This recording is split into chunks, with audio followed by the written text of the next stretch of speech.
Hello, hello, hello, soul sisters. I am so excited to share this treasure. I found a treasure in the world of divorce that I want to share with you. And her name is Kristen Ritchie. And she is a collaborative law attorney. She does all types of law. I mean, she'll do litigation. I'll let her talk about all that. But I wanted her to be part of my Divine Divorce series because it's because of her work that I was able to have what I call a divine divorce. And by divine, I do not mean that we all were holding hands, singing Kumbaya, skipping through the woods, but that I was able to maintain my connection to what I call divine energy, to spirit, through a very intense, difficult period of time, which for most people, divorce is, I don't even have words, is rough. It is rough. And for me, it was rough too. So I'm not painting this easy picture of it, but I want to share about the collaborative model because I almost didn't know about it. And if I didn't know about it, I would have had to go the route of litigation, and I would not be sitting here today with my heart full of gratitude and my spirit full and connected, being able to tell you about this as an option. So welcome, Kristen. Thank you for joining me. Thank you so much for having me. I am incredibly honored to be here speaking with you and with all of your soul sisters. I'm so glad and really I feel truly lucky that I got to meet you through this process. Me too. We both hit the jackpot here, I think. Absolutely. And so what I want to start with is having you explain how collaborative is different than what we think of as a traditional divorce model, because that's really important to know. And once we get into the details of how they differ, then I'll have some further questions for you about that. Sure, I am happy to explain that.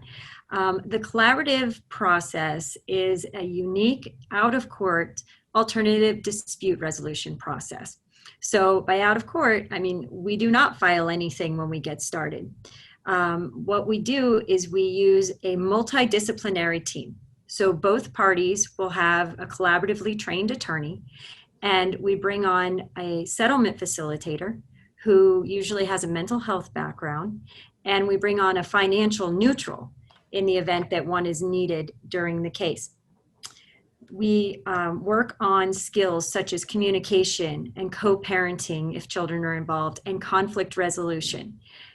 We keep everything confidential since we're not filing in court. We don't have to put all your financial information, your marital settlement agreement, your parenting plan, talking about where your kids are going to school and things like that. The public doesn't have to see all of that. So your nosy neighbor, your prospective employer, maybe clients, they can never go in and look at a court file and see what's going on. In the process, we use team meetings. And we keep these meetings short, 2 hours long. We're not trying to exhaust anybody. We stick to a strict agenda, and we do that to be sure that we're being efficient and also that we're not surprising or blindsiding anybody with what we're about to do. If something new comes up in a meeting, we'll put it on the agenda for the next meeting. Everything we do is designed towards getting you all to a resolution. And so the efficiency is key.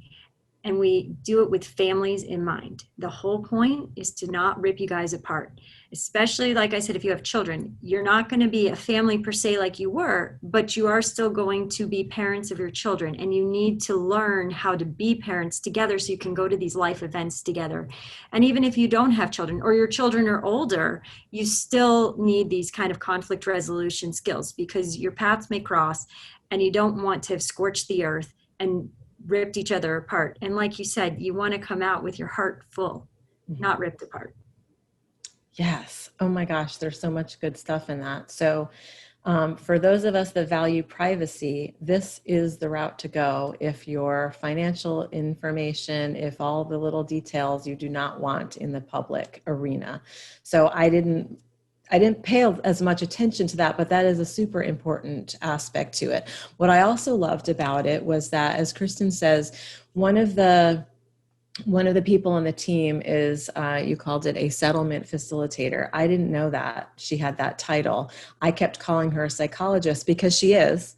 She happened to be it, but I'm sure you don't always have to have a psychologist. But guys, there was a psychologist on my divorce team. Can you imagine anything more important than a psychologist? To be really, and she was the one who had the reins and was kind of steering us because things do veer off into the emotional realm quite a bit in something like this. And so she would kind of rein us back in and direct us into the path where we were going to be more efficient, like Kristen said, and just really more useful and helpful to a resolution to the process. So, and then the financial neutral is a CPA, which you're going to want. You have to have that, I think, right, Kristen, in a divorce? There are a few cases where the finances are so simple that, maybe a shorter term marriage, two people that are W-2 not making very much, potentially you might need it and not need it. But I would say that the full team is the most effective, even in the simpler cases, because didn't you feel that support from all four of us? And I mean, and what's amazing about it is I'm not just talking about me as your advocate and your two financial neutrals. You even feel support from the other parties attorney, because we're all in this together. We're all vested in trying to get you guys to a resolution in the most amicable way as we can, and there isn't any need for trying to take you to the cleaners or take the other side of the cleaners or anything like that. None of us are in it for that. Oh, I totally felt supported. In fact, like extremely supported. I loved, okay, and who gets to say this, but I loved my ex-husband's attorney. Loved her. Right? I could she not loved you. I could not have picked a better team, honestly. And she was the first one, well, right after your thank you note, she was the thank you note too, because I felt supported even by her. I felt seen by her. I know she was representing my husband at the time, but it wasn't ugly. It was clean. It was clear. It was fair. It was, I just always felt heard.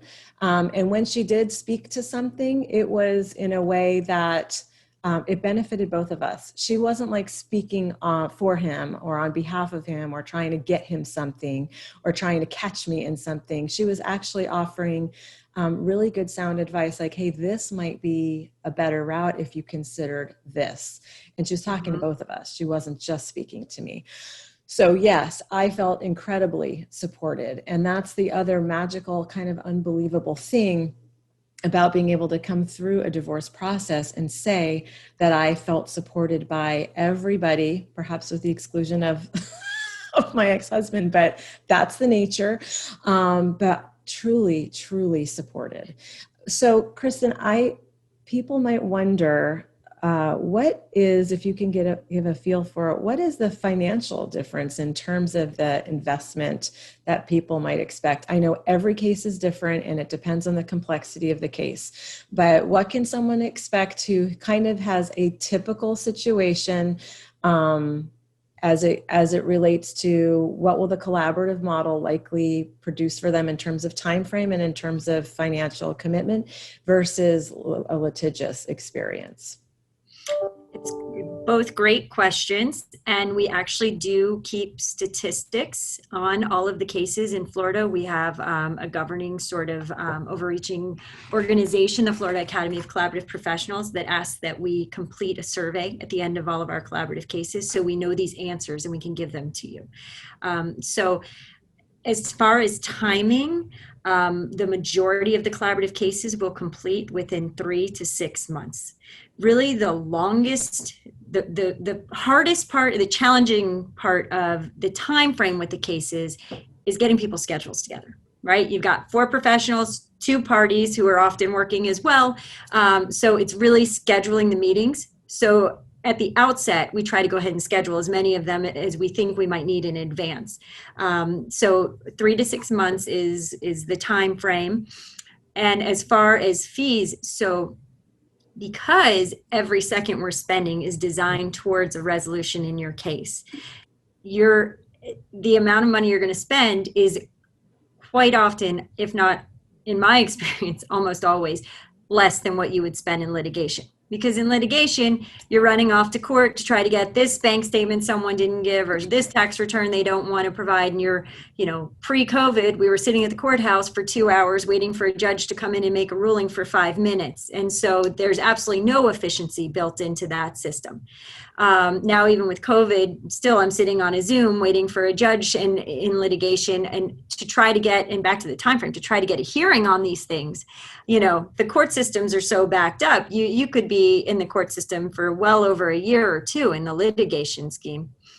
And then also the efficiency with having the neutrals, right? So in a litigated model, if you need forensic accountants and CPAs, what you do is you both hire your hired guns, and you both pay for the work of two separate forensic accountants. Then we got to exchange it. Then you got to have your forensic accountant review their work, and your attorney's looking at it too. And here, because this person is neutral and what they're doing is trying to find an equitable resolution, your attorney I don't have to spend a lot of time reviewing what the accountant did. We're looking at the end result and talking about the options based on what they do. So you don't have four eyes looking at the same bank statements. So to the bottom line, though, it is based on complexity. So I would say, in my experience, a simplistic case can be resolved for your attorney's fees at about $5,000 for your attorney. The more complex, more issues, the kids are involved, you have a house, maybe a business, that kind of thing, the attorney fee for you would be up to maybe $15,000, $16,000. You contrast that with litigation, that could be six figures. Your spouse will also pay their attorney fees in around that amount. And I would say that on average, the neutrals each cost about half that amount, the attorney's fees, depending on where we are, unless it's highly complex. For instance, in the financial world, we need business valuations, multiple valuation, things like that. Then obviously your forensic can cost a little bit more. Or sometimes we have mental health issues, or issues where we might need to bring in a child specialist and things like that. So obviously the mental health professional, don't quote me on those for every case, but that's sort of an average. Great. Perfect. Interesting. Yeah. I'm wondering if, first I want to give a picture that in times of COVID, which is when my divorce took place, everything was Zoom. So it was really nice and really easy. And also my final hearing was on Zoom. And that was a really interesting experience as well, because a bunch of strangers were in the Zoom room and the judge was just one by one calling us to give us her blessing. I'm going to call it a blessing instead of a ruling, if that's okay. You know what? She would appreciate that. You had a judge who has actually been collaboratively trained, and she is a huge proponent, and not many of them really even understand it, since our rules of procedure and statute down here are relatively new. So, but she is a big proponent. Well, I just got the chills when you said that. Of course I got a judge that was collaboratively trained. That's amazing. Yeah. Oh, I love that. Let me look at my questions here. Oh, so this is what I wanted to ask you. Are there ever situations or cases that are too complicated for the collaborative model? It sounds like you're saying even the very complicated ones. So even say that there's money being, that there's deceit or deception or people hiding things. But are there situations that collaborative is not a good fit for? I would answer that yes. And it would be dependent on the personalities involved, and not just because, like, for instance, you would want to choose the right attorney that had the right training, but like sometimes we have domestic violence and interpersonal violence, and we have training on how to handle those issues in a collaborative setting. So just because there are difficult issues doesn't mean we can't go collaborative.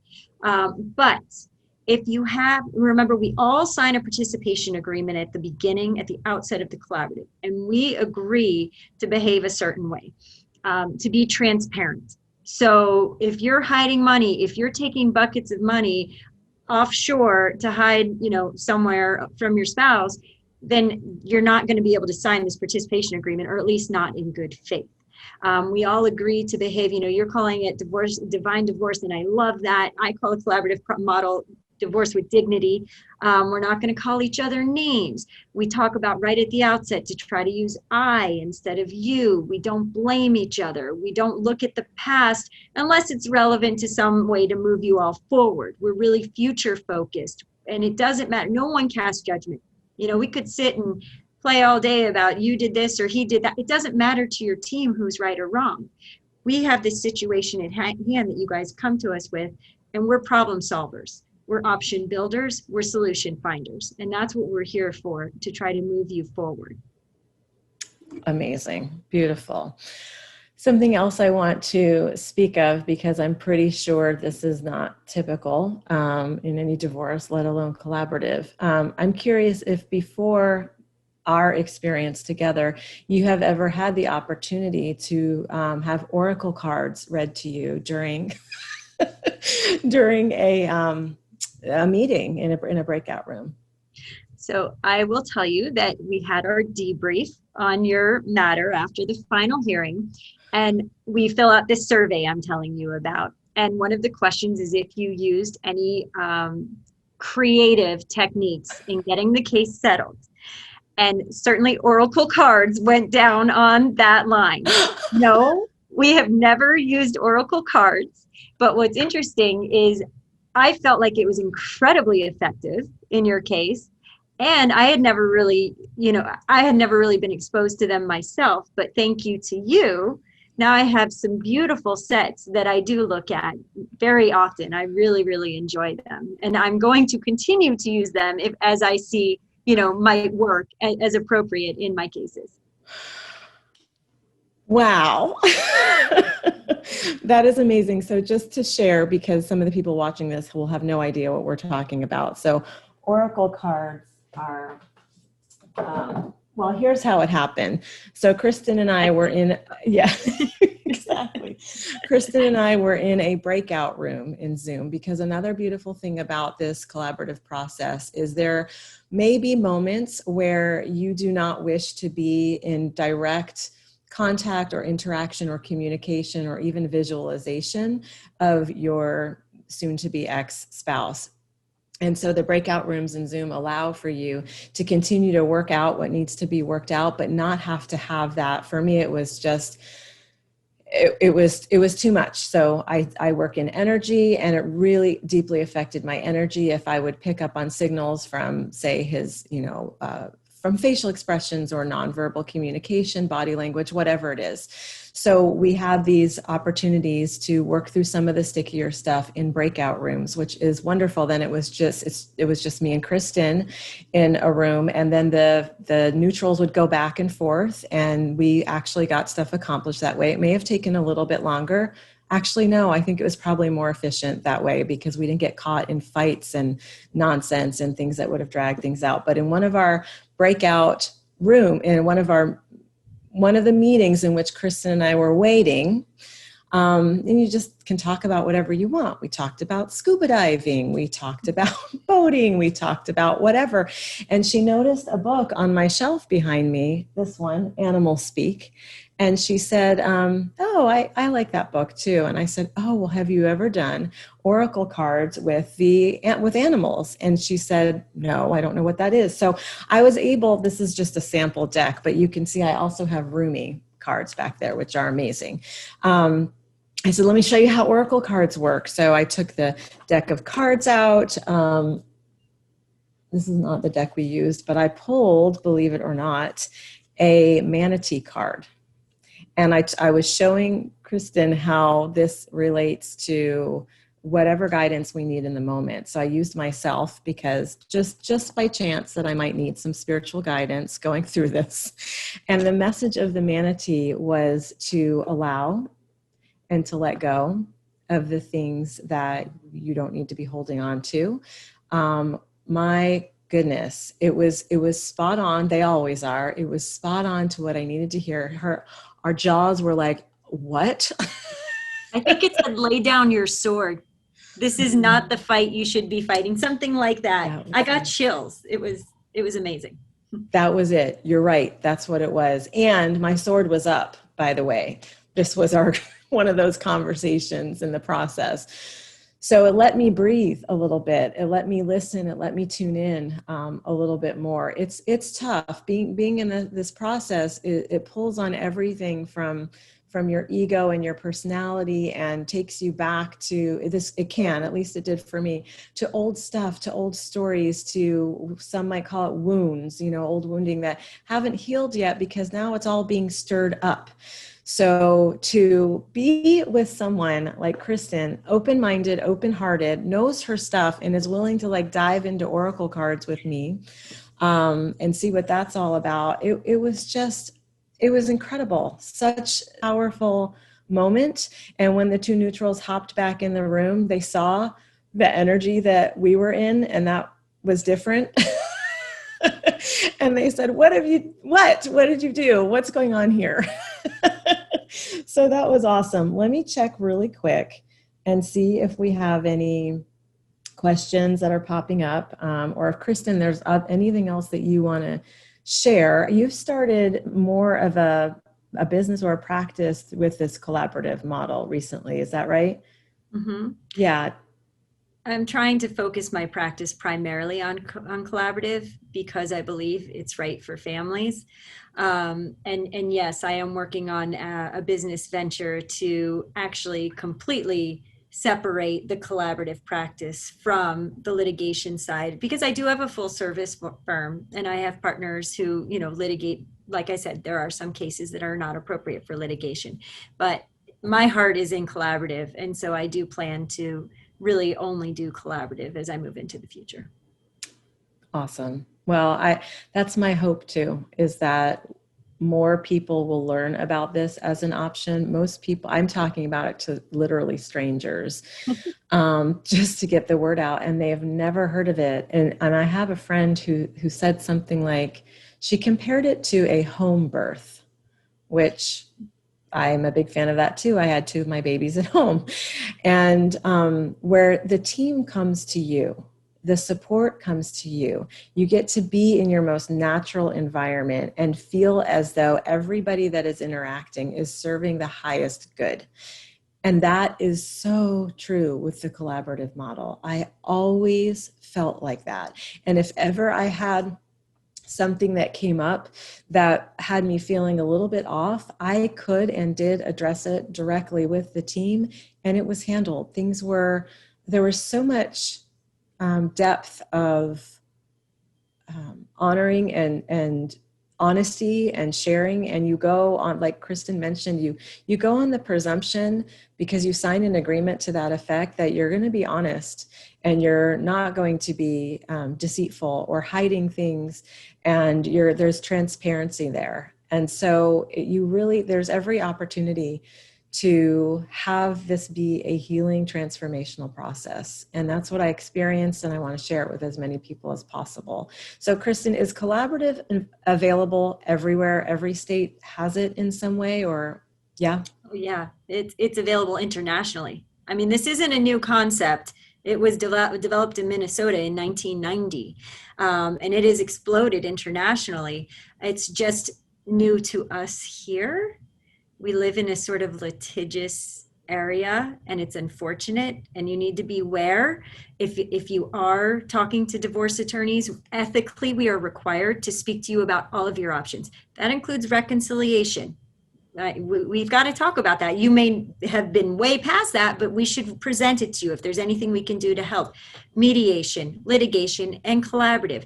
A lot of attorneys down here don't even know what it is, which is scary, or they detest it because we all make less money on a collaborative case, but it's right for families. So beware if an attorney is trying to push you away from it or tell you or say they don't know about it.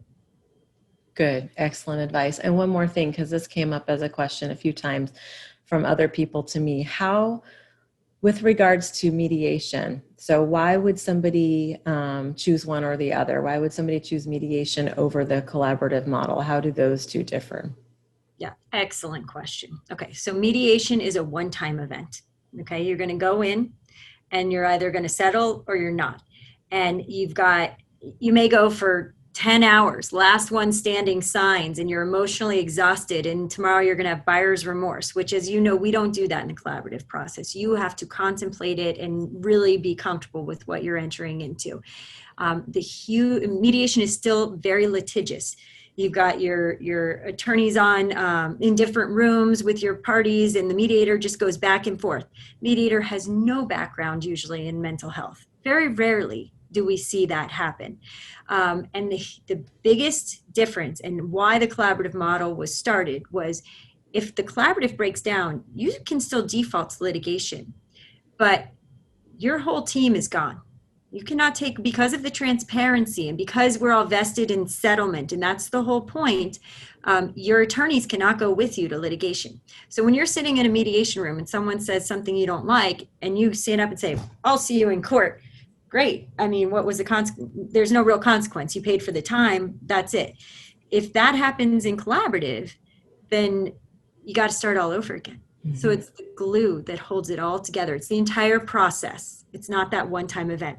You also lose the confidentiality, because even in mediation, you don't get the protection of the collaborative. The collaborative has its own Florida statutes and confidentiality protections and things that you don't get in a litigated and mediation model. Yeah. Okay. So that's so important to know. And I actually do have a friend who did mediation and told me that she wished she hadn't agreed to certain things. She wished she had done it differently. And now it's done. And I don't think they had individual attorneys, because you don't have to have attorneys, right, to do mediation. You can both just go, So that's a difference, and that's important to know. And I don't see any questions here. So on our Facebook streaming. So Kristen, I will let you go. I know you have clients to serve, and I am so grateful for your service in this world. And I hope, I'm going to say it. I hope to bring you a lot of clients, because there was a time that I would say, no, I hope not to, because I don't want people to get divorced. But to be honest, divorce happens for us. I now know. And rather than, if you've tried and you've worked things out and dedicated to the relationship, and you just know that this is the right next step for you, then opt for that which is the most supportive. At least look into collaborative. Give Kristen a call if you're local. You will be, I feel, much more supported and feel so much more satisfied and whole through the process than anything else that is available right now. It really is a wonderful, wonderful option. So thank you, Kristen, so much for your time. Thank you so much for letting me be here. Your words are beautiful. Again, you're an inspiration to me. So I appreciate being here, and anything I can do to help, please let me know. And Stephanie, please keep in touch. Yes, absolutely. All right. Thank you. Thank you.